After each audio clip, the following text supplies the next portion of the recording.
ஒளியாய் எண்ணிறைந்து எல்லை இல்லாதவனாகிய எல்லாம் வல்ல இறைவனுக்கு முதற்கண் என் சிரம் தாழ்ந்த வணக்கம். பொய்யாயினையெல்லாம் போயகல வந்தருளி மெய்யானமாகி மிளிர்கின்ற மெய்ச்சுடராக மாசற்ற ஜோதியாக மலர்ந்த மலர்ச்சுடராக திகழும் எல்லாம் வல்ல அப்பன் சிவபெருமானின் முதன்மை சிறப்பாகிய ஏகன் அநேகன் என்ற தலைப்பிலே சான்றோர்கள் மத்தியில் நல்லதொரு கருத்தினை வழங்குவதற்கு நல்வாய்ப்பு வழங்கிய சிவசக்தி ஆன்மீக சபைக்கு இத்தருணத்தில் உள்ளம் உவக்கும் நன்றியையும் மகிழ்ச்சியையும் வணக்கத்தையும் உரித்தாக்குகின்றேன். நம் அப்பன் சிவபெருமான் யார், எப்படிப்பட்டவர், எத்தகைய குணத்தவர் என்று நாம் தொடங்கும் பொழுது நாம் படிக்கும் புராணங்களில் எல்லாம் எல்லா கடவுள்களும் வணங்கும் ஒரு கடவுள் உண்டு என்றால் சிவபெருமான். சிவபெருமான் எந்த கடவுளையும் வணங்கியது இல்லை. ஒவ்வொரு கடவுளுக்கும் அவதார தினம் ஒன்று உண்டு.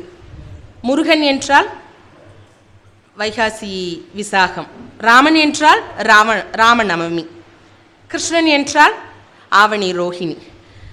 ஆனால் அப்பன் சிவபெருமானுக்கு ஆதியும் அந்தமும் இல்லாத அனாதியானவன், பிறப்பும் இறப்பும் இல்லாத பரம்பொருள். அத்தகைய பரம்பொருளின் திருவடி நிழல் எப்படிப்பட்டது என்று நாம் காண்கையில் நாம் அனைவரும் அறிந்த ஒரு பாடல்தான். மாசில் வீணையும் மாலை மதியமும் வீசுதென்றலும் வீங்கிளவேனிலும் மூசுவண்டரை பொய்கையும் போன்றதே ஈசன் எந்த இணையடி நிலையிலே. இந்த 4 வரி பாடல்களை நாம் அதீதமான மன அழுத்தத்தில் இருக்கும் பொழுது எத்தகைய தருணத்திலும் நாம் திரும்ப திரும்ப கூறினால் நம்முடைய மனக்கண்ணில் அப்பன் சிவபெருமானுடைய திருவடி நிழல் கட்டாயமாக வரப்பெறும், மனக்குழப்பமும் தீரும் என்பது நிதர்சனமான உண்மை. இறைவன் திருவடி நிழல் எத்தகைய குளிர்ச்சி வாய்ந்தது, எத்தகைய இயற்கைத்தன்மை வாய்ந்தது. திருவடி நிழல் பற்றி கூறியாகிவிட்டது. அடுத்ததாக சிவனுடைய இருப்பிடம், அப்பன் சிவபெருமானுடைய இருப்பிடம் என்று நாம் கருதுவது கைலாயம். அந்த கைலாயம் தோன்றி ஏறத்தாழ 5 கோடி ஆண்டுகள் ஆகியது. அந்த கைலாயத்தை காட்டிலும் ஒன்றுமில்லை, வெறும் 350 கோடி ஆண்டுகள் பழமையான மலை. அந்த மலையில் சிவபெருமான் ஜோதி வடிவமாக காட்சி வழங்கினார். திருவண்ணாமலை. அந்த திருவண்ணாமலையில் ஜோதி வடிவமாக காட்சி வழங்கிய சிவபெருமானின் முதல் திருத்தலம் தமிழகத்தில் உத்திரகோசமங்கை. ஆதலால்தான் நாம் அனைவரும் மனமகிழ்ந்து வணங்குகின்றோம். தென்னாடுடைய இறைவா போற்றி, எந்நாட்டவர்க்கும் இறைவா போற்றி என்று வணங்கி மகிழ்ந்து துதிக்கின்றோம். மாணிக்கவாசகர் திருவெம்பாவையில் அழகாக ஒரு வரி கூறுவார். ஆண்டாள் திருப்பாவை போன்று மாணிக்கவாசகருடைய திருவெம்பாவை. ஆதியும் அந்தமும் இல்லாத அனாதியானவன் என்று கூறினோம் அல்லவா, அதனை போன்றே ஆதியும் அந்தமும் இல்லாத அரும்பெரும் ஜோதியே யாம்பாட கேட்டேயும் என்று தோழி ஒருத்தி துயில் கொள்ளக்கூடிய தோழியை எழுப்பி மார்கழி மாத நீராடி அப்பன் சிவபெருமானை அழைத்து வணங்கி வழிபடுவதற்காக அழைப்பு விடுவதாக மாணிக்கவாசகருடைய திருவெம்பாவை பாடல் வரிகள். அடுத்ததாக அப்பன் சிவபெருமானை சித்தர்கள், தேவர்கள், முனிவர்கள், மனிதர்கள், கடவுள்கள், பூதகணங்கள் அனைவரும் போற்றி வணங்கி வழிபடுகின்றனர். அவர் இந்த பூலோகத்தில் உள்ள எல்லா உயிர்களுக்கும் தேவையான ஞானம், செல்வம், அனைத்து பொருட்களையும் வாரி வழங்குகின்றார். எப்படிப்பட்ட உள்ளத்தோடு, தாயிற் சிறந்த தயவான தத்துவனார் அப்படின்னு ஒரு வரி கூறுகின்றார் மாணிக்கவாசகர். தாயிற் சிறந்த தயவான தத்துவனார், தாயுமானவர், தாயுள்ளத்தை விட மேலான குணம். அது எப்படி தாயிற் சிறந்த ஒரு தயவான தத்துவம் இருக்குமா? தாய் தானப்பா முதல் தெய்வம்னு இதுவரைக்கும் சொல்லியிருக்காங்க. தாயை காட்டிலும் சிறந்த தயவான தத்துவம் எங்கே இருக்கும்?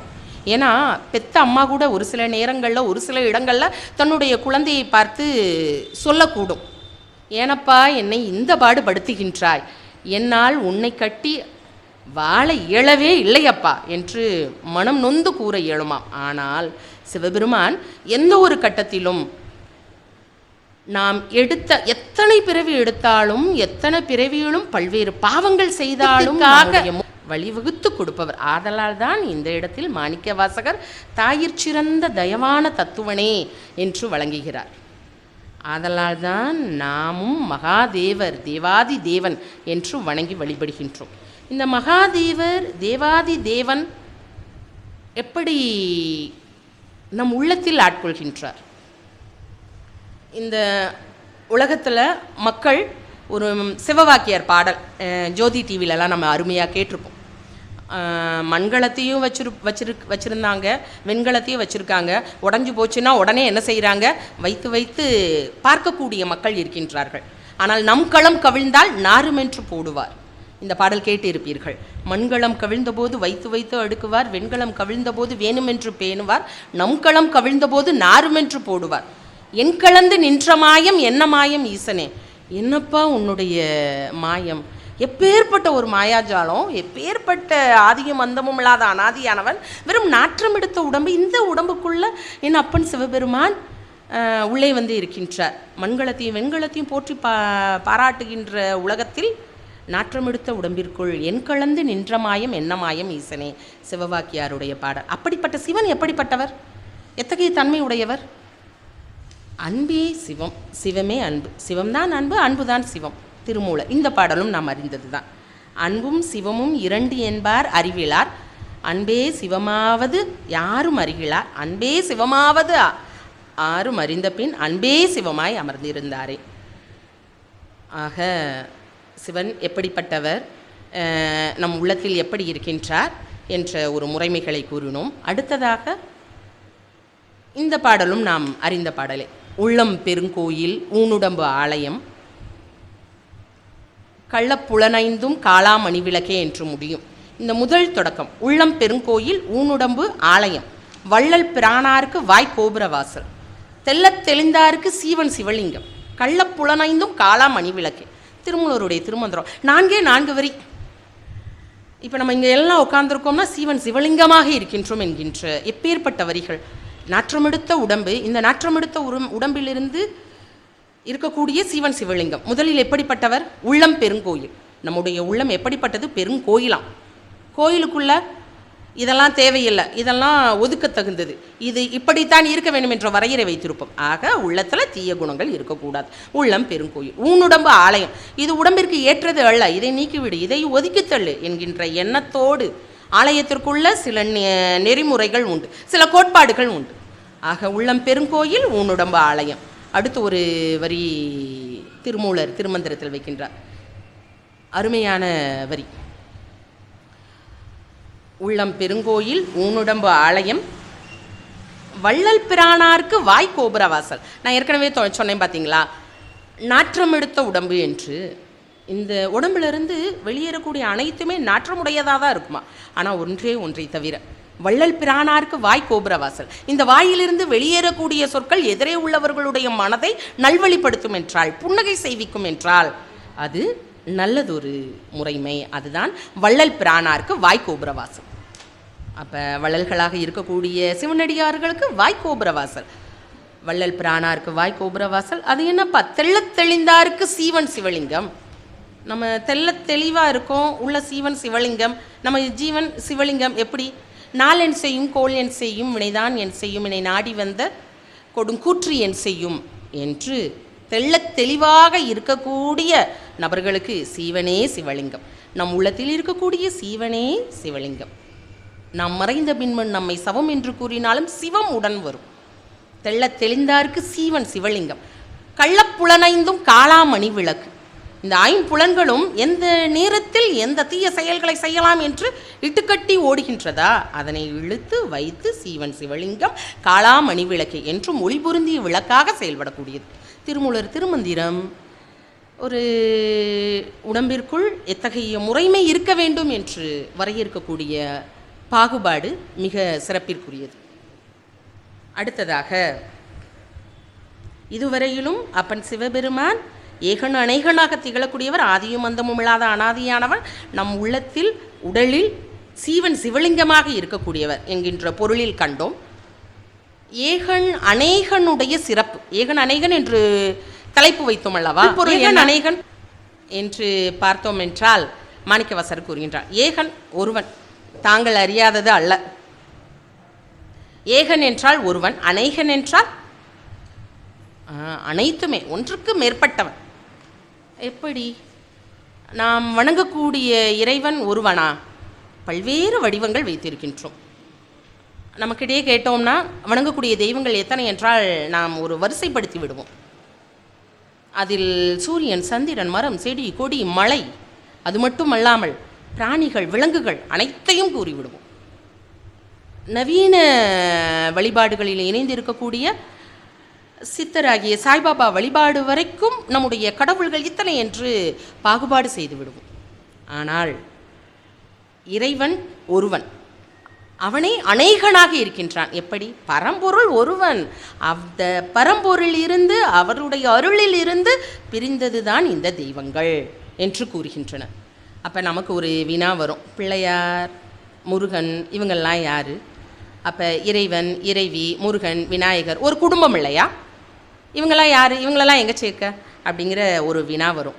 ஒன்றாக இருந்த சிவபெருமானின் திருவருள் இரண்டாகி அறிவின் வடிவமாக வந்தவரே அப்பன் முருகன்.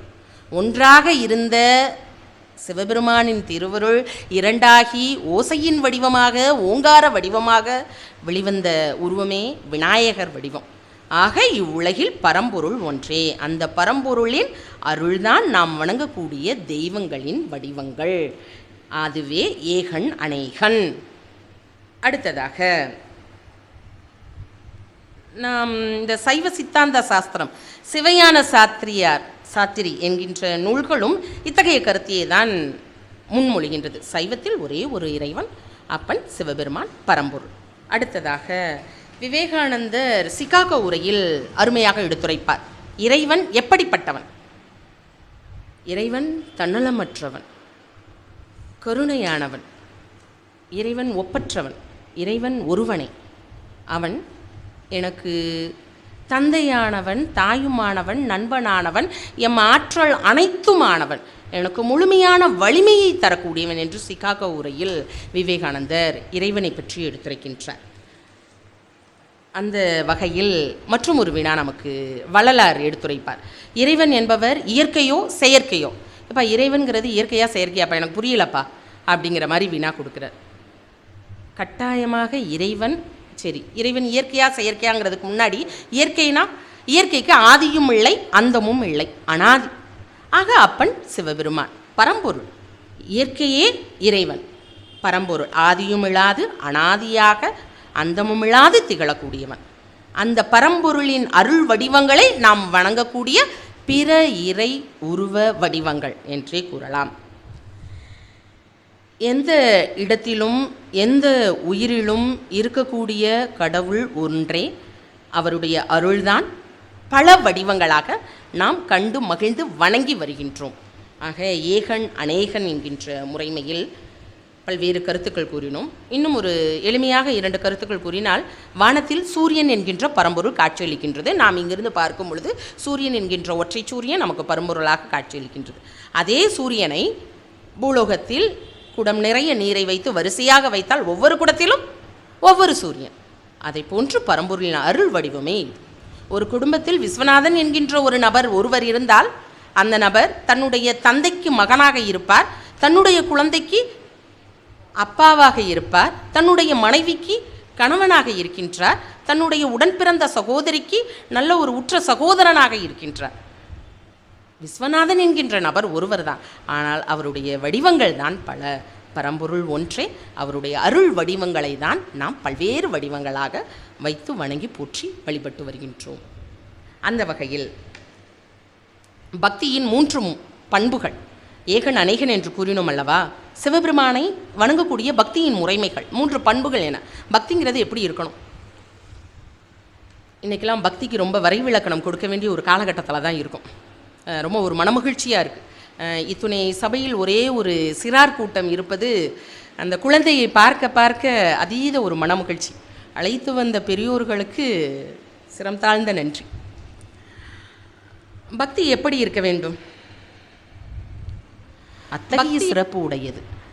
வில்வ இலை என்னுடைய பக்தியில் நான் என்கின்ற அகங்காரம் இல்லை. ஆக பக்தியில் நான் நான் என்கின்ற அகங்காரம் இருக்கக்கூடாது. இது முதல் முறைமை. அடுத்து இரண்டாம் முறைமை, பக்தியில் நான் என்கின்ற அகங்காரம் இருக்கக்கூடாது என்று கூறியது போலவே பய உணர்வு இருக்கக்கூடாது. பயபக்தியோட கடவுளை கும்பிடுப்பா அப்படின்னு தான் என்னுடைய மூத்தோர்களும் கூறினார்கள்.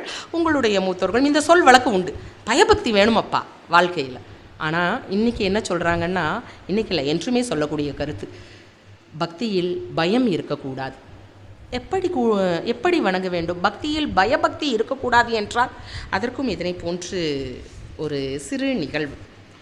அதாவது பக்தியில் பயம் இருந்தால் ஆன்மீக முயற்சி நம் வசம் இல்லையாம். ஆன்மீக முயற்சி அல்ல, ஆன்மீக முதிர்ச்சி நம் வசம் இல்லையாம். இலங்கை போர் முடிகின்றது. ராமன் அனைவரோடும் மனமகிழ்ந்து அயோத்தியை ஆட்சி செய்கின்றான். சபையில் ஒரு ஆன்மீக விவாதம் நடைபெறுகின்றது. சுக்ரீவன் வருகின்றார். ஸ்ரீராமா, உன்னுடைய போர் ஆற்றல், உன்னுடைய வில்லாற்றல், உன்னுடைய நாகாஸ்திரம், உன்னுடைய சக்கரவர்த்தி ஆளுமை திறன், இதனை கண்டு எனக்கு மாபெரும் அச்சம் வருகின்றது. பயபக்தியுடன் உன்னை வணங்குகின்றேன் ராமா என்று வணங்குகின்றார். அனுமன் ஓரமாக அமர்ந்து கொண்டு குமிழ் சிரிப்பு சிரிக்கின்றார். ராமன் கண்டறிந்து விட்டார். ஏன் அனுமா சிரிக்கின்றாய்? சுக்ரீவன் கூறியதில் ஏதேனும் தவறு இருக்கா? பயபக்தியோடு அவர் என்னை வணங்கினார் என்று கூறினாரே, நீ அந்த கருத்தில் எதுவும் உடன்பாடு இல்லையா? ராமா, நான் உன்னை சக்கரவர்த்தியாகவே பார்க்கவில்லை. சுக்ரீவனுக்கு வேண்டுமென்றால் சக்கரவர்த்தியாக இருக்கலாம். எனக்கு நீங்கள் தந்தையானவர், தாயுமானவர், நண்பனானவர், அனைத்துமானவர். நான் எதற்கு உங்களை கண்டு பார்த்து பயம் கொள்ள வேண்டும்?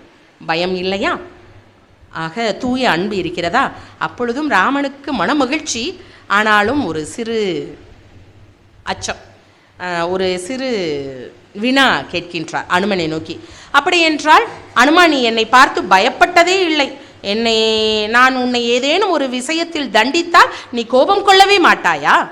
நான் உன்னை தண்டிக்கவே கூடாதா என்று கேட்கின்றார். அதற்கும் அனுமன் பதில் கூறுகின்றார். முதல் பக்தியின் பண்பு சொன்னோம் அல்லவா, நான் என்கின்ற அகங்காரத்தை நான் என்றோ அழித்து விட்டேன் ராமா. அனுமன் நான் யார்? இந்த அனுமன் என்பதை நீ கொடுத்தது. உன் உயிர், உன் உடல். நான் என்கின்ற அகந்தை என்னிடம் இல்லை. நீ என்ன கூறினாலும் அது உன்னை. நீ எனக்கு அன்னையானவர், தந்தையானவர், நண்பனானவர், உற்றார் உறவினர். ஆக பக்தியில் பயபக்தி வேண்டாம், தூய அன்பு வேண்டும். சுக்ரீவன் இந்த உரையாடலை காண்கின்றார், கேட்கின்றார். அடுத்ததாகவே கூறுகின்றார், என்னுடைய பக்தியில் இனிமேல் பயபக்தி இருக்காது, தூய அன்பு பக்தி இருக்கும். ஆக நான் என்கின்ற ஆணவம் வேண்டாம், தூய பக்தி, அன்பு பக்தியை இறைவன் வசம் செலுத்த வேண்டும். 2 நிலை. அடுத்ததாக 3ஆம் நிலை, பக்தியின் பயன் பக்திதான், பக்தியின் நிறைவு பக்திதான், பக்தியின் முடிவு பக்திதான். என்னப்பா இது? இதற்கு நல்ல ஒரு உதாரணம் ராதா கிருஷ்ணனின் மீது கொண்டுள்ள பக்தியின், கிருஷ்ண பக்தியின் நிலை கிருஷ்ண பக்தி நிலைதான். கிருஷ்ண பக்தி நிறைவு கிருஷ்ண பக்தி நிறைவு தான். கிருஷ்ண பக்தி முடிவு கிருஷ்ண பக்தி முடிவு தான். எப்படி? ஒரு முறை மாமி ஒருத்தி ராதையின் கிருஷ்ண பக்தியின் மீது ஆங்காரம், கோபம், துவேஷம் கொண்டு ஒரு குடம் நிறைய பாலினை கையில் கொடுத்து, போ சந்தையில் சென்று போய் விற்று வா, இந்த உலக வேலைகளையெல்லாம் நீ செய்தால்தான் உனக்கு தெரியும், எப்பொழுது பார்த்தாலும் கிருஷ்ணா கிருஷ்ணா என்று கூறிக்கொண்டிருக்கிறாய் என்று சற்று மண்டையில் கொட்டி அனுப்புகின்றார். ராதையும் இடுப்பினில் ஒரு பால் குடத்தை எடுத்துக்கொண்டு சந்தையில் செல்கின்றார். சந்தையில் ராதை என்ன சொல்ல வேண்டும்? பால் வேண்டுமா, பால் வேண்டுமா என்று தான் கூச்சலிட வேண்டும். அப்பொழுதுதான் 4 பேர் வருவார்கள், பாலினை விற்க முடியும். ஆனால் ராதை கிருஷ்ணா வேண்டுமா, கிருஷ்ணா வேண்டுமா, கண்ணா வேண்டுமா, கண்ணா வேண்டுமா என்று கூக்குரல் எழுப்புகின்றார். அந்த சந்தையில் உள்ளவர்கள் அனைவரும் கண்ணா கிருஷ்ணா என்ற சொல் கேட்டவுடன் ராதையை மொய்த்து விடுகிறார்கள். கிருஷ்ணா வேண்டுமா, கண்ணா வேண்டுமா என்று கேட்டால் எங்கே இருக்கிறார் கண்ணன், எங்கே இருக்கிறார், எங்கே இருக்கிறார், எங்கே இருக்கிறார் என்று சுற்றி சூழ்ந்து விடுகிறார்கள். ராதை உடனே அந்த பால் குடத்தை காட்டுகின்றாள். திறந்து குடம் நிறைய பால், ஆனால் வட்ட வடிவமாக கிருஷ்ணனின் முகம். ஆக உலக சித்தாந்தங்களை செய்தாலும், உலக வேலைப்பாடுகளை செய்தாலும், நாம் முற்றிலுமாக பக்திமையோடு இறைவனோடு 2 கலந்து நம்முடைய செயல்களை செய்தால் கட்டாயமாக இறைவனுடைய திருஅடியை அடையலாம் என்கின்ற முறைமை. அடுத்ததாக சிவபெருமான் உணர்த்தும் தத்துவம். அப்பன் சிவபெருமான் அவருடைய உருவம் நம்ம கண்ணுக்கு எப்போவுமே தெரியும். தூங்கிக்கிட்டு இருந்தாலும் நடந்துக்கிட்டு இருந்தாலும் எந்த வேலை செஞ்சாலும் திடீரென்று அந்த உருவம் கட்டாயமாக வரும். அந்த உருவம் வாழ்வியல் தத்துவத்தை அழகாக கூறுகின்றது. ஜடாமுடியில் இருக்கக்கூடிய பிறை நிலா மனுடரே வாழ்வியல் எப்பொழுதும் இன்பம் இன்பம் இன்பம் என்று தேடி ஓடி ஓடி ஓடி செல்லாதே. கொஞ்சம் எதுவும் வரும்பா, துன்பமும் வரும், இன்பமும் வரும், துன்பமும் வரும். அதான் வளர்பிறை தேய்பிறை. சரியா? இன்பமும் துன்பமும் மாறி மாறி வரக்கூடியது தான் இவ்வுலக இயல்பு. அதனுடைய பிறை நிலவு கங்கை நதி பெருக்கெடுத்து ஓடுகின்றது. அதுவும் ஒரு வாழ்வியல் தத்துவம். கங்கை புனிதமானது. அந்த கங்கை போன்று நம்முடைய உள்ளத்தை தூய்மையாக வைத்திருக்க வேண்டும், புனிதமாக வைத்திருக்க வேண்டும். எத்தனை கசடுகள் வந்தாலும் அத்தனையும் ஒன்றாக கலந்து கரைத்து தூய்மையின் வெளிப்பாடாக திகழக்கூடியது. ஆசாபாசங்களில் நாம் கட்டுண்டு அழிந்து போகக்கூடிய நிலைமை வந்தாலும் நம் உள்ளத்தை தூய்மையாக வைத்திருக்கக்கூடிய ஒரு முறைமை வேண்டும்.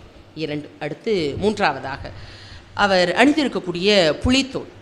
அந்த புலித்தோல் மிருகத்தன்மை இல்லாமல் நாம் மானுட குணத்தோடு மேலோங்கி வாழ்தல் வேண்டும். இன்றைக்கு செய்திகள் எல்லாம் மனிதர்களிடம் மிருகத்தன்மை மேலோங்கி விட்டது, மிருகங்களிடம் மனிதநேயம் மேலோங்கி விட்டது அப்படிங்கிற ஒரு செய்தியை தான் நம்ம பக்கம் பக்கமாக பார்க்கின்றோம். சரி, அடுத்து அவர் கழுத்தை சுற்றி கொண்டிருக்கக்கூடிய விஷம் நிறைந்த நாகப்பாம்பு. அதுதான் நம்முடைய இன்றைய சூழ்நிலை என்கின்ற கயிறு நம்மை சுற்றி கொண்டிருக்கின்றது. எதில் தள்ளுவதற்கு? நரக கூலியில் தள்ளுவதற்கு. இந்த சூழ்நிலை என்கின்ற கயிறு என்னது என்று கூறினால் அந்த அலைபேசி. ஒவ்வொருவருக்கும் ஒவ்வொரு முறைமே Facebook, WhatsApp, Twitter, Instagram, X தளம். இதில் பதிவிடுவோம், நட்பை பெருக்குவோம், துன்பத்தை பெருக்குவோம், இன்பம் மட்டும் வேண்டாம் என்று இயங்கக்கூடிய ஒரு முறைமை. இந்த நரகுழியில் நம்மை தள்ளி விடுவதற்காகவே இந்த நாகப்பாம்பு காத்து கொண்டிருக்கிறது. அதனுடைய விடமானது நம்முடைய உடலில் பாயாது தடுத்தாட்கொண்டிருக்கின்றார் அப்பன் சிவபெருமான். கண்டத்திலே அதனுடைய விஷத்தை வைத்துக்கொண்டு காத்து கொண்டிருக்கின்றார். அந்த சூழ்நிலை கயிறானது நம்மை இறுக்கிவிடாமல் காத்துக்கொள்ளக்கூடிய ஒரு முறைமை. அடுத்ததாக உமையம்மையை ஒரு பாகமாக உடையவர். உமையம்மையை ஒரு பாகமாக இருந்தாலும் காமத்தை வென்றவர், மன்மதனை தன்னுடைய நெற்றிக்கண்ணால் எரித்தவர். ஆக காமத்தை விட்டொழிக்க வேண்டும் என்கின்ற ஒரு அருமையான வாழ்வியல் தத்துவமே சிவபெருமானுடைய தோற்றம். ஏகன் அநேகன் அப்பனாகிய பரம்பொருளுடைய தோற்றம் என்று கூறலாம். சரி, இப்போ சிவபெருமானுடைய தோற்றம் சொல்லிட்டோம். இங்கே எல்லாருமே இருக்கோம். யார் உண்மையிலே சிவனடியார்? சிவனடியார் அப்படிங்கிறதுக்கு ஒரு வரையறை, ஒரு கோட்பாடு, ஒரு டெஃபினிஷன் யாராவது சொல்ல முடியுமா? நாயன்மார்கள் கதை எல்லாரும் தெரிஞ்சது தான். வேக வேகமாக பார்த்தோம்னா பன்றிக்கறியை ஒருவர் எடுக்கிறாரு, சுவையாக சமைக்கிறாரு. அந்த சுவையான ஒரு கறியை எடுத்து ஆண்டவனுக்கு நைவேத்தியமாக வைக்கின்றார், நாயன்மார் ஆகின்றார். அடுத்து ஒருவர் வருகின்றார், தான் பிடித்த மீன்களிலே எது மிக மிக தரம் வாய்ந்த முதன்மையான மீன், அதை இறைவனுக்கு படைக்கின்றார், உடனே நாயன்மார் ஆகின்றார். அடுத்த நாயன்மார் என்ன செய்கின்றார்? சிவன் அடியவர்களுடைய ஆடைகளை மட்டுமே துவைத்து துவைத்து தரக்கூடிய பணியில் ஈடுபடுகின்றார் நாயன்மார். அடுத்து சிவ அடியவர்களுக்கு தேடி தேடி சென்று ஆடைகளை வழங்குவதில் முதன்மை பணியாற்றுகின்றார். சிவபெருமானுக்கு சந்தனம் இல்லையா? தன்னுடைய முட்டியையே தேய்த்து தேய்த்து சந்தனமாக ஆக்கி தருகின்றார். சிவ அடியவர்களுக்கு அமுது படைப்பதுதான் என்னுடைய குறிக்கோள், என்னுடைய இலக்கு என்று ஓடோடி செல்கின்றார் ஒருவர். அவரும் சிவ அடியவர் ஆகின்றார். அடுத்து மிருகங்களுடைய தோலினை எடுத்து கருவியாக செய்து கோயில்களில் இசைக்கருவிகளாக மாற்றி தருகின்றார், அவரும் அடியவராகின்றார். இதற்கு எல்லாம் உச்சகட்டமாக யாரேனும் ஒருவர் சிவபெருமானை பற்றி எதிர்மறையாக கூறினீர்கள் என்றால் உங்கள் நாவினை வெட்டி வீழ்த்தி விடுவேன் என்று நாவினை வெட்டியவரெல்லாம் சிவ அடியவர்களாக வருகின்றார். இப்படியே அந்த கதையை நீண்டு கொண்டே இருக்கும், தாங்கள் அறிந்தது தான். ஆக இதன் மூலமாக சிவ அடியவர் யார் என்கின்ற வரையறையை வகுக்கின்றனரா? சிவ அடியவர் என்கின்ற வரையறையை யாரும் வகுக்க இயலாது. அந்த சைவ சமய குரவர்கள் நால்வராலும் வகுக்க இயலாது. அப்போ சிவ அடியவர்கள் அன்றாட வாழ்வில் நாம் வணங்கி வழிபாடு செய்யக்கூடிய முறைமைகளில் உருவாகிய கொள்கை கோட்பாடுகளில் உருவாகியதே சிவனடியார். இது ஒன்று போதுமே அப்பன் சிவபெருமானோடு இணைவதற்கு, அவர் அருள் பெறுவதற்கு. அன்றாடம் செய்யக்கூடிய வாழ்வியல் முறைகள், அதில் நீ தூய பக்திமையை வச்சுக்கோ. ஒரு 3 கோட்பாடு சொன்னோம்ல, பக்தியின் தன்மை, அந்த தன்மையோடு பொருந்தி சிவ அடியவராக இணங்கி செயல்படு என்று கூறுகின்றார். அடுத்ததாக திருநீற்றின் மகிமை. சிவ அடியவர் யாருன்னு பார்த்துட்டோம். நம்ம சிவனை சிவலிங்கம்னு சொல்லிட்டோம், சிவ அடியவர் யாருன்னு பார்த்துட்டோம். திருநீற்றுடைய மகிமை அப்படின்னு சொன்னோம்னா அவங்களுக்கு கட்டாயமாக இந்த கோயில் நினைவிற்கு வந்திருக்கும். திருவானைக்கா கோவில், அதில் 4வது மதிலில் நம்ம திருநீற்று மதில், நீரிட்டான் மதில் அப்படின்னு சொல்கிறாங்க. ஏன் அப்படி திருநீறு மதில், நீரிட்டான் மதில் அப்படின்னு சொல்கிறாங்கன்னா, அந்த 4வது மதில் கட்டமைப்பு நடக்கும் பொழுது பணியாளர்களுக்கு எல்லாம் வேண்டிய ஊதியத்தை சிவபெருமானே ஒரு சித்தர் வடிவில் வருவாராம். வந்து ஒன்றும் தரமாட்டார், திருநீற்றை வழங்கிவிட்டு சென்று விடுவாராம். இந்த திருநீரை கொண்டு இல்லத்திற்கு செல்வார்கள். ஒவ்வொருவரும் ஒவ்வொரு விதமான பணிகளை செய்திருப்பார்கள். அவர்கள் பணிக்கு ஏற்றாற் போல அந்த திருநீர் துகள்கள் எல்லாம் பொன் துகள்களாக மாறியிருக்குமா. இது செவி வழியாக கூறக்கூடிய கதை, திருநீற்றின் மகிமை. அதுதான் திருநீற்று மதில், நீரிட்டான் மதில் அப்படின்னு சொல்கிறாங்க. இந்த இடத்துல இந்த கதை நீங்கள் அனைவரும் அறிந்த கதையாகத்தான் இருக்கும். துர்வாச முனிவர் ஒரு முறை அதிகாலையில் அனைத்து கடமைகளையும் செய்துவிட்டு யமலோகத்தில் நோக்கி செல்கின்றார். பித்ருலோகத்தை சென்று பார்க்க வேண்டும் என்கின்ற எண்ணம். அவர் செல்லும் பொழுது யமலோகத்தின் எல்லைக்கு உட்பகுதியில் ஒரு பெரிய கிணறு, அது நரக கிணறா. அந்த நரக கிணறில் அனைவரும் ஓலமிட்டு கொண்டிருக்கின்றன. தீ ஜுவாலைகள் பற்றி எரிந்து கொண்டிருக்கின்றன. விஷப்பாம்புகள் மனிதர்களை கடித்து துன்புறுத்துகின்றன. அதை எட்டி பார்த்தவுடன் அவருக்கு அதீத ஒரு அச்ச உணர்வு, ஒரு அச்சம் கலந்த உணர்வோடு அந்த இடத்தை விட்டு சென்று விடுகின்றார். அவர் அந்த இடத்தை விட்டு சென்ற அடுத்த நொடி அந்த நரக கிணறு சொர்க்க கிணறாக மாறிவிட்டது. ஆக யமலோக கிங்கரர்களுக்கு ஒன்றுமே புரியவில்லை. ஆக படுபாவிகளை எல்லாம் இந்த கிணறில் நாம் வைத்திருந்தோம், அனைவரும் சொர்க்கலோகத்தில் இருப்பது போன்று பாம்புகள் எல்லாம் மலர் மாலையாக மாறிவிட்டன, தீ ஜுவாலைகள் எல்லாம் பனிமலைகள் பொழிகின்றன, கூக்குரல்கள் எல்லாம் இப்பொழுது இன்பக்குரலாக இருக்கின்றன, என்ன நடக்கிறது என்று ஒன்றுமே புரியவில்லை என்று யமதர்மனிடம் முறையிட, யமதர்மன் சிவபெருமானிடம் வினவ, காலையில் துர்வாச முனிவர் வந்தார் அல்லவா, நெற்றி நிறைய திருநீர் பூசிவிட்டு வந்தார் அல்லவா, சற்றே கிணற்றில் ஏற்றி பார்த்தார். அந்த துகள், ஒரு துகள் அந்த நரக கிணறில் பட்டதாம். பட்டவுடன் நரக கிணறு அடுத்த நொடி சொர்க்க கிணறா மாறியதாம். ஆக நான் நெற்றியில் பூசக்கூடிய திருநீற்றின் மகிமை இத்தன்மை. இது வாரியார் அனைவருக்குமே அறிந்த தெரிந்த நபர். நகைச்சுவையாக பேசுவதில் வல்லவர். நகைச்சுவையாக பேசுவது வல்லவர் தான். ஆனால் எதிர்மறை சிந்தனையை நேர்மறை சிந்தனையாக மாற்றுவார். ஒரு நெகட்டிவ் தாட்ஸை கூட ஒரு பாசிட்டிவாக கொண்டு வர்ற தன்மை ஐயாவுக்கு மட்டும்தான் இருக்குது. அப்படி என்ன சொன்னாங்க, ஒரு சொற்பொழிவு நடக்குது. அந்த சொற்பொழிவுக்கு நடந்து போய்கிட்டு இருக்காங்க. கூட ஒருத்தர் வர்றாரு. அந்த இடத்துல ஒரு நாத்திகர் ஒரு பெரிய வரியாக கொட்டை இடத்துல எழுதியிருக்கார், திருநீறு இட்டார், திருநீறு இட்டார் கெட்டார், திருநீறு இடாதார் வாழ்ந்தார். வாரியார் ஒன்றுமே கண்டுக்கல. ஆனால் பக்கத்தில் இருக்கக்கூடிய நபர் பொங்கிட்டார். திருநீறு இட்டார் கெட்டார், திருநீறு இடாதார் வாழ்ந்தார். என்னையா இது கலிகாலமா? திருநீறு இட்டு யாராவது கெட்டு போவாங்களா? திருநீறு இடாமல் யாராவது வாழ முடியுமா? அப்படிங்கிற ஒரு சித்தாந்தத்தோடு பொங்குறார். வாரியார் அமைதியாக, உங்களுக்கு பதம் பிரித்து படிப்பது கைவந்த கலை இல்லை என்று எண்ணுகின்றேன். திருநீறு இட்டு யார் கெட்டார், திருநீறு இடாது யார் வாழ்ந்தார், அந்த சொல் பதம் எனக்கு அந்த பதம்தான் தெரிகிறதப்பா. திருநீறு இட்டு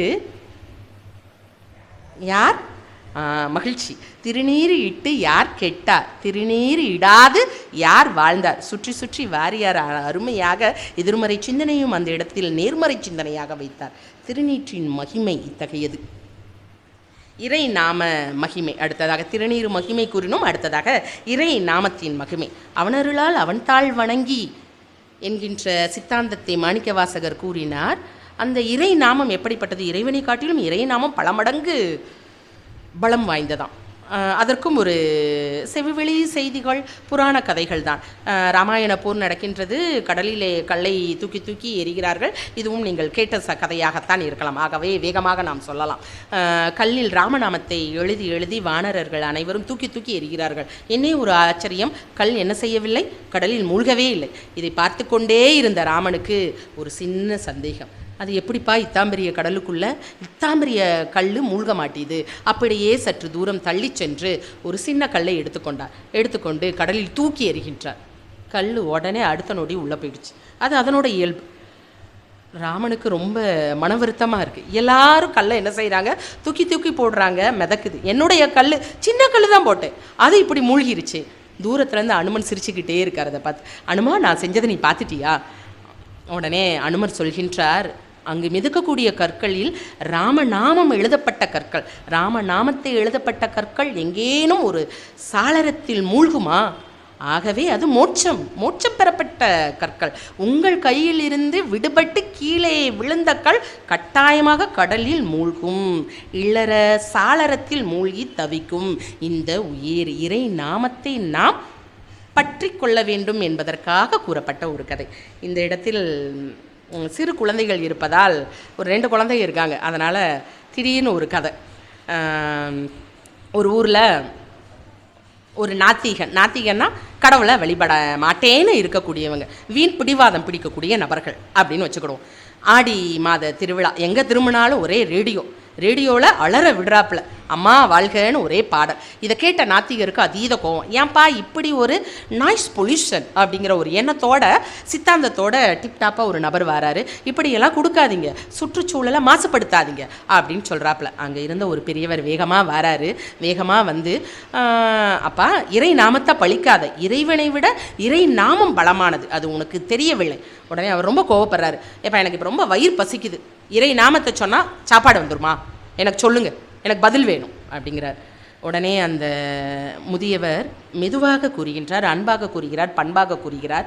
இறை நாமத்தை நீ ஆழ்ந்த பக்தியோடு, நாம் ஏற்கனவே கூறினோம் அல்லவா, 3 பக்திமை முறைமையோடு நீ கூறினால் கட்டாயமாக இறைவன் உனக்கான உணவை வாயில் வந்து ஊட்டுவார். சாப்பாடு கொடுக்கக்கூட மாட்டாராம், என்ன செய்வாராம், வாயில் வந்து கொடுப்பாராம்.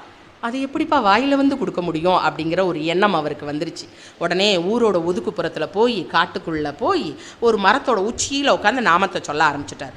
தேர்வு செய்யணும்ல கட்டாயமா அப்படின்ட்டு நாமத்தை சொல்ல ஆரம்பிச்சுட்டே இருக்கார். அதே ஊரோட ஒதுக்குப்புறம், யாருடைய தொந்தரவும் இருக்கக்கூடாதுன்னு போயிட்டாரு, சொல்ல ஆரம்பிச்சுட்டார்.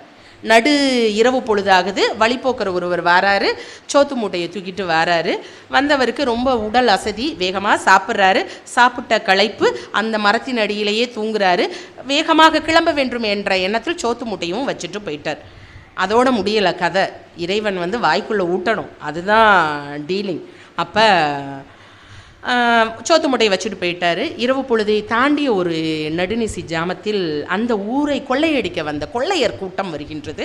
தலைவன் வருகின்றான். கொள்ளையிட்ட பொருட்களை எல்லாம் வையப்பா என்று கூறுகின்றார். அனைத்து பொருட்களும் பங்கிடப்படுகின்றது. இன்று என்னவோ தலைவருக்கு அதீத பசி. என்னப்பா இன்று வயிறு இப்படி பசிக்கின்றதே என்று சுற்றுமுற்றும் பார்க்கின்றார். அங்கே ஒரு கட்டுச்சோத்து மூட்டை. ஆஹா, நமக்காக யாரோ ஒருவர் உணவை வைத்துவிட்டு சென்றிருக்கின்றார் என்று வேகமாக பிரித்தாகிவிட்டது.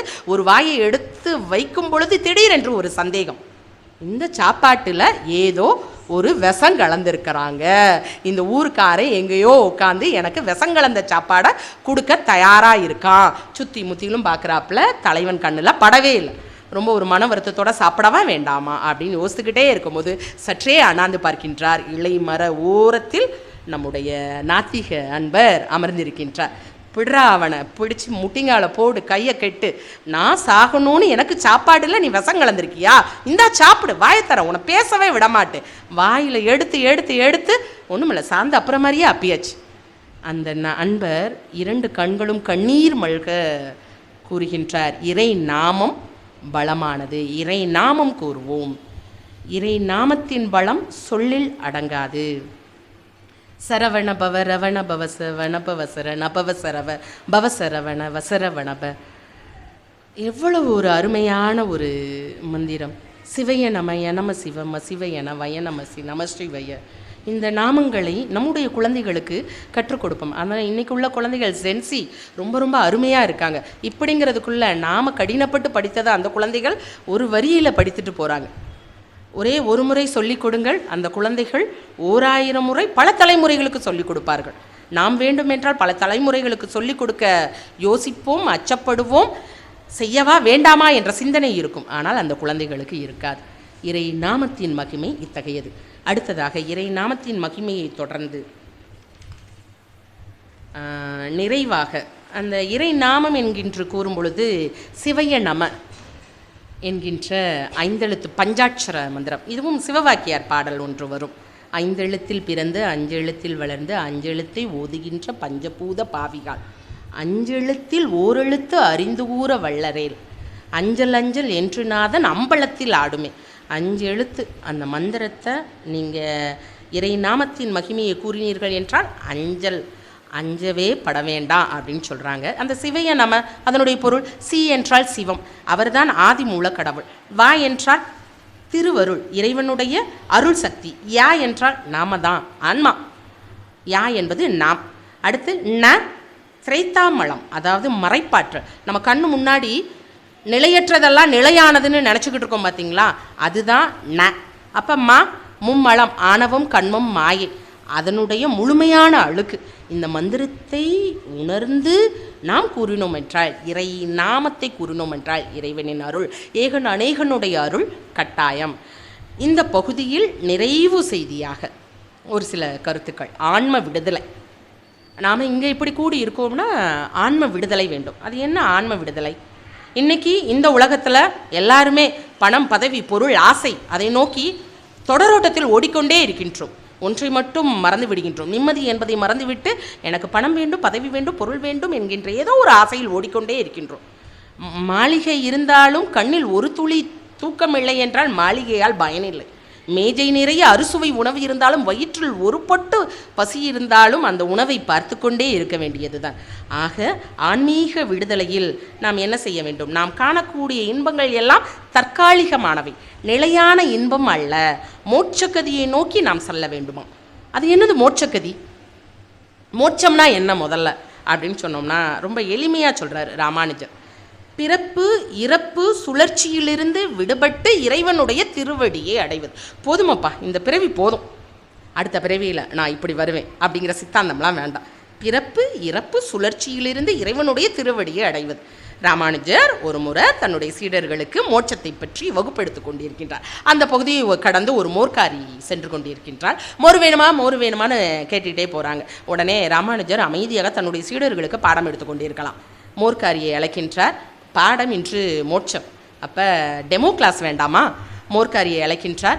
அம்மா, உனக்கு நான் இன்று மோர் தருகின்றேன் அப்படின்லாம் ராமானுஜர் கேட்கல, மோட்சம் தருகின்றேன். ஏன்னா அந்த அம்மா வந்தோடனே என்ன சொல்கிறாப்புல, ஐயா உங்களுக்கு மோர் வேணுமா, ஒரு டம்ளர் வேணுமா எடுத்துரட்டுமா அப்படிங்கிறாப்புல. ராமானுஜர், அம்மா நான் இன்று உன்னிடம் மோர் வாங்கவில்லை, மோட்சம் தரப்போகின்றேன். மோட்சம்? உனக்கு இனிமேல் பிறப்பு இறப்பே கிடையாது. காலையில் எந்திரிச்சோன்னே இப்படி ஓடுற பார்த்தில்ல, சாயங்காலம் வரைக்கும் வேலை செய்கிறேல்ல, இனிமேல் எதுவுமே கிடையாது, நேரடியாக மோட்சம்தான். அப்படியா?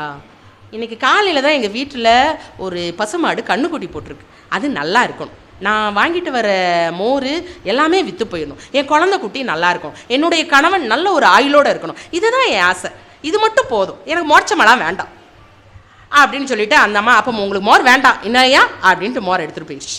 அப்போ இதை கேட்டுக்கொண்டிருந்த சீடர்களுக்கெல்லாம் ஒரு மன வருத்தம். என்னையா, யானைகள் எல்லாம் மோட்சம் நோக்கி செல்லும் பொழுது மோர்க்காரி அம்மா இவ்வளவு எளிமையாக கூறிவிட்டாரே என்று வருத்தத்தோடு கேட்கும் பொழுது ராமானுஜர் கூறுகின்றார், அந்த பெண் இன்னும் உலக சாளரத்தில் மூழ்கி இன்பத்திலிருந்து வெளியே வர தயக்கம் கொண்டிருக்கின்றார். அந்த பக்குவ நிலை அடைவதற்கு இன்னும் பல நாள் ஆகும். அவள் நிலைத்தது என்று கருதுகின்றவையெல்லாம் நிலையற்றவை, அந்த சித்தாந்தம் இல்லை என்று கூறுகின்றார். இந்த இடத்தில் ஆணவம் கண்மம் மாயை என்று 3 கூறினோம் அல்லவா? மும்மலம் நான் என்கின்றது தான் ஆணவம், கண்மம் நன்மை தீமை, மாயை 3வது. அதாவது இந்த 5 விரல், இதில் பசு, பசு என்றால் இதுதான் பசு, பசு என்றால் நாம் உயிர், பதி என்றால் இறைவன். இந்த பதியை நாம் பசு அடைய வேண்டும் என்றால் மும்மலங்களை கடந்து அடைய வேண்டும். மும்மலங்களோடு நாம் கட்டாயமாக இறைவனை அடைய முடியாது. நான் ஆணவம் கண்மம் மாயையோடு தான் இறைவனை அடைவேன், கட்டாயமாக முடியாது. அப்போ இந்த ஆணவம் கண்மம் மாயையை நீக்கி வர வேண்டும். அது என்னதுப்பா மாயை அப்படின்னா ரொம்ப எளிமையாக சொல்லிடலாம். மாயை அப்படின்னா ஒரு முறை வேகமாக சொல்லிடலாம். நாரதருக்கு மாயை என்கின்ற சொல்லாடலுக்கு பொருள் புரியவில்லை. முற்றும் தெரிந்த நாரதருக்கு பொருள் புரியவில்லையாம். அவருக்கு பொருள் எல்லாம் தெரியும், நமக்கு கூறுவதற்காக. என்ன பொருள் தெரியவில்லை? கண்ணா எனக்கு மாயை என்றால் என்னவென்று தெரியவில்லை என்று கூறுகிறார். அந்த சமயத்தில் அர்ஜுனரோடு நடந்து சென்று கொண்டிருந்த கண்ணன், வா நாம் சற்று தூரம் நடந்து செல்வோம், அந்த இடத்தில் நான் உனக்கு கூறுகிறேன் என்று கூறுகிறார்.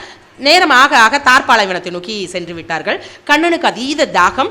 உடனே வேகமாக நம்முடைய அர்ஜுனன், நான் சென்று தண்ணீர் எடுத்து வருகின்றேன் கண்ணா என்று ஓடுகின்றார். இல்லை இல்லை, இந்த வட்டம் யார் நம்ம போனோம், கண்டிப்பாக நாரதர் தான் போகணும், அவர் போய் எனக்கு தண்ணி கொண்டு வரவர், நீ இறப்பா அப்படிங்கிறார். உடனே நாரதரும் வேகமாக போகிறாரு, பக்கத்து உள்ள ஊருக்கு போகிறாரு. அந்த ஊரில் இருக்கக்கூடிய ஒரு செல்வந்தர்கிட்ட போகிறாரு. அந்த வீட்டில் இருக்கக்கூடிய பெண் அதீத அழகோடு அதீத இனிமையான சொல்லோடு பேசக்கூடிய ஒரு பெண்ணாக இருக்கின்றார். அந்த அழகில் அந்த சொல்லில் மதிமயங்கி அந்த பெண்ணையே அந்த தந்தையிடம் கேட்டு திருமணம் செய்து பல ஆண்டுகள் வாழ்ந்து 3 பெண் குழந்தைகளோடு மனமகிழ்வாக இருக்கின்றார். அவர் நினைவில் ஒரு துளி நினைவு கூட இல்லை. எந்த நினைவு? கண்ணபிரான் அங்கே தண்ணீருக்காக காத்து கொண்டிருக்கின்றார். மானுடர் இங்கே 3 பெண் குழந்தைகளோடு அந்த பெண்ணோடு இல்லற வாழ்க்கையில் மனமகிழ்வோடு கடத்தி கொண்டிருக்கின்றார். திடீரென்று பிரளயம் ஏற்படுகின்றது. உலகம் அழியக்கூடிய ஒரு சூழல். ஆற்றோடு அவருடைய மனைவி 3 குழந்தைகள் அடித்துச் செல்லப்படுகின்றனர். நம்ம நாரதர் தான் ஒரு தேவர் என்பதையும் மறந்து, ஐயோ என்னுடைய மனைவி என்னுடைய குழந்தைகள் என்று ஓடோடி செல்கின்றார் ஆற்றிலே. அப்பொழுது அந்த பக்கத்தில் இருந்து ஒரு குரல், நாரதா 12 வினாடிகள் ஆகியது நீ என்னை விட்டு சென்று, இங்கு நமக்கு 12 ஆண்டுகள், இன்னும் எனக்கு தண்ணீர் கொண்டு வரவில்லை. மாயை என்பது நாம் எது நிலைத்த இன்பம், எது முதன்மையானது என்று எண்ணுகின்றோமோ அது நிலைத்த இன்பம் அல்ல, அது மாயை என்கின்ற ஒரு சித்தாந்தம். ஆக நிறைவாக சரணாகதி தத்துவம் வேண்டுமா? சரணாகதி நாம் அனைவரும் அணிந்தது தான். இறைவன் இந்த உடல் என்னுடையது, உயிர் என்னுடையது, நான் செய்யக்கூடிய செயல் என்னுடையது தான், எல்லாம் நான் தான் இந்த உலகத்தில், அவரெல்லாம் யார் அப்படிங்கிற சித்தாந்தம் இருக்கக்கூடாது. இறைவன் இந்த உடல் இறைவனுடையது, உயிர் இறைவனுடையது, நான் செய்யும் செயலும் இறைவனுடையது. சர்வம் கிருஷ்ணார்ப்பணம் சர்வம் சிவ அர்ப்பணம் என்கின்ற சித்தாந்தம் வளர வேண்டும். ஒரு பணக்காரர் ஒரு துறவிட போய் கேட்குறாரு, ஐயா எனக்கு தூக்கமே வரமாட்டேது, பெரிய மாளிகையெல்லாம் வச்சுருக்கேன், பெரிய வைர வியாபாரி. அப்போ அவர் கூப்பிட்டு ஒரு கல்லை கொடுத்து, இந்த கல்லை கையிலேயே வச்சுக்கிட்டே இருப்பா, உனக்கு இனிமேல் எல்லாம் மனமகிழ்வாக இருப்பா அப்படிங்கார். அந்த இடத்த விட்டு போகக்கூடிய ஒரு அரை மணி நேரத்துலேயும் கையில் அந்த கல்லை வச்சுக்கிட்டே இருக்க முடியல. எவ்வளோ நேரம் வச்சுக்கிட்டு இருக்க முடியும்? அப்படியே ரத்த ஓட்டம் தடைபடுது, கை வீங்குது, நரம்பு ஒரு பக்கமாக போகுது. ஐயா தயவு செஞ்சு இந்த கல்லை கீழே போட்டு சொல்லிடுங்க, என்னால் இதை என்ன செய்யலை, சுமக்க முடியலையா? இந்த கையில் இருக்கக்கூடிய கல் எது தெரியுமா? உன்னுடைய சொத்து, உன்னுடைய கவலைகள், உன்னுடைய அகந்தை, உன்னுடைய சொத்து, உன்னுடைய கவலைகள், உன்னுடைய அகந்தை அப்படியேவும் கீழே போட்டு உன்னுடைய ஆன்மா எதை நோக்கி செல்ல வேண்டும்? சரணாகதியை நோக்கி செல்ல வேண்டும் என்று நிறைவாக கூறுகின்றார். ஆக சான்றோர்களை தினமும் குறைந்தபட்சம் 10 நிமிடமாவது இறைவனுடைய நாமங்களை கூறி மகிழ்ந்திடுவோம். உலக கடமைகளை செய்திடுவோம். நம்ம எல்லாருக்குமே இங்கே இருந்தோம்னா நேரமும் ஆகுது, எல்லாருக்குமே ஒரு உலக கடமைகள் இருக்கும். அந்த உலக கடமைகளை மனமகிழ்வோடு செய்திடுவோம். ஆனால் தாமரை இலை நீர் போல பற்றற்று வாழ பழகிடுவோம். ஏகன் அநேகனுடைய இறைவன் அருள் கட்டாயமாக அனைவருக்கும் எப்போதும் கிட்டும். திருச்சிற்றம்பலம். எல்லோரும் இன்புற்றிருப்பது அன்றி வேறொன்று அறியேன், பராபரமே என்று வாய்ப்பிற்கு நன்றி கூறி உள்ளமகிழ விடைபெறுகின்றேன். நன்றி, வணக்கம்.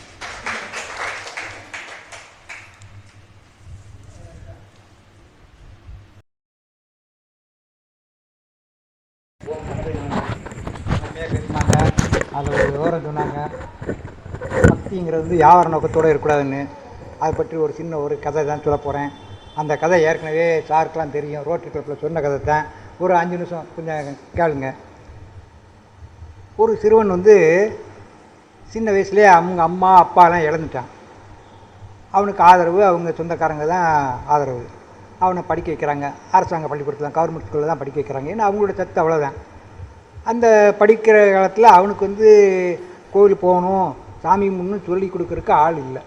படிக்கிறான், 5 படிக்கிறான், அப்புறம் 6 படிக்கிறான். போகணுன்னா அவனுக்கு படிப்பில் ஒரு ஆர்வம், ரொம்ப அதிகமான ஆர்வம்.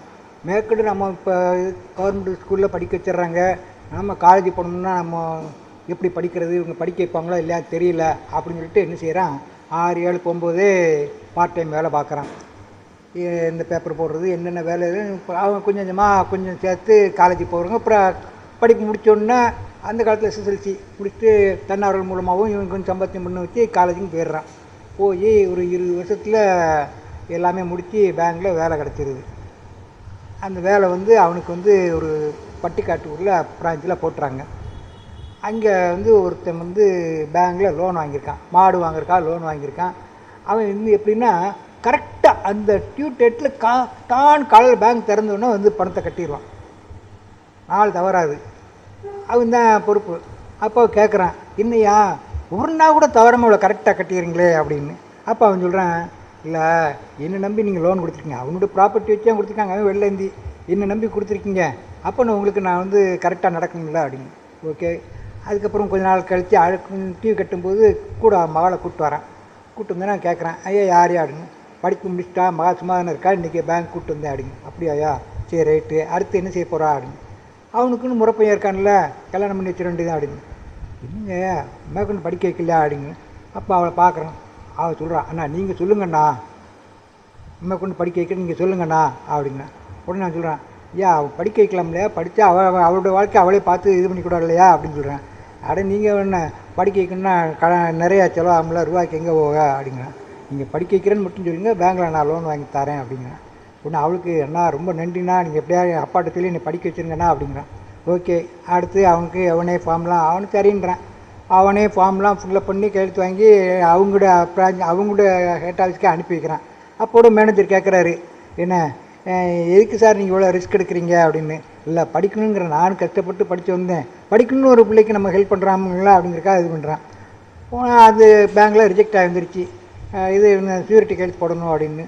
சரி ரைட்டு, அதுவும் இவனே போடுறான். அப்பயும் மேனேஜர் கேட்குறாரு, ஏன் சார் இவ்வளோ ரிஸ்க் எடுக்கிறீங்கன்னு. படிக்கணும்னு ஆசைப்பட்றான், நான் எல்லாம் இது பண்ணும்.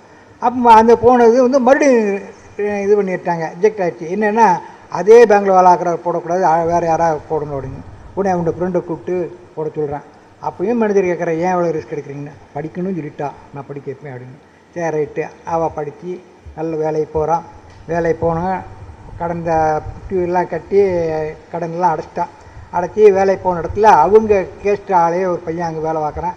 அப்போ அவங்க அப்பா அம்மாட்ட சொல்லி கல்யாணத்துக்கு ஏற்பாடு பண்ணுறாங்க. கல்யாணத்துக்கு ஏற்பாடு பண்ணி பத்திரிக்கைலாம் அடித்து கொடுக்குறாங்க. இவன்ட்டு நீங்கள் தான் கல்யாணத்துக்கு வரணும், கண்டிப்பாக கல்யாணத்துக்கு வாங்கன்னு சொல்லி பத்திரிக்கை கொடுக்குறாங்க. சரி, கல்யாண நாள் அன்னைக்கு எல்லாம் மேடையில் எல்லாம் அவங்க சொந்தக்காரங்க இருக்காங்க, எல்லாம் இருக்காங்க.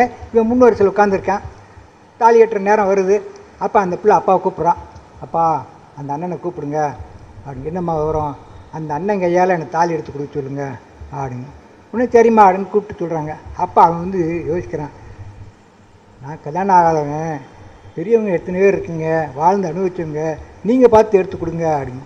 அப்போ அந்த பிள்ளை சொல்லிடுறான், இந்த அண்ணன் எடுத்து கொடுத்தா தான் நான் தாலி வாங்குவேன் அப்படின்னு. உடனே எல்லோரும் ஒன்றும் சொல்லுதில்ல, எடுத்து கொடுங்கங்க.